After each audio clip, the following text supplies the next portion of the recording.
kung ano. Maniniwala ba tayo na naging panahon ngayon ng matinding kasigapan, tinitid sa kabuhayan, wala sa ating halfway na yung term ni Marcos, wala pa rin siyang nasusolusyonan. Ang pangako niyang bagong Pilipinas, mukhang bagong krisis lang ang na-develop.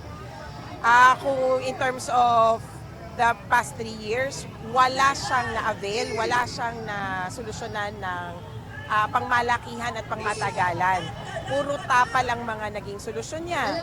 At hanggang ngayon nga, maski yung tapal na solusyon niya ay hinahanap katulad ng flood control projects. And in the middle of the storm, that has been one of the major concerns. Kahit yung pagpapanagot sa usapin ng politika para litisin si Sara Duterte ay hindi pa rin nangyayari.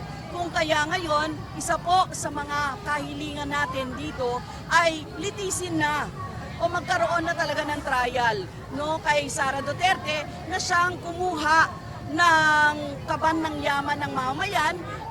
Sa loob ng 3 years ni Marcos, kung ang grade po niyan, hindi nga lang po 5 kundi failure due to absences, 7 ang igagrato ko dyan. Kasi hindi po talaga namin nakamdaman kailanman yung kung ano bang klaseng gobyerno si Marcos. Wala siya Lagi nasa lakwat siya, lagi nasa galaan. Kung nandito naman, nakikipag-away sa mga Duterte. Tapos, anong mga ginagawa niya? Same old, same old.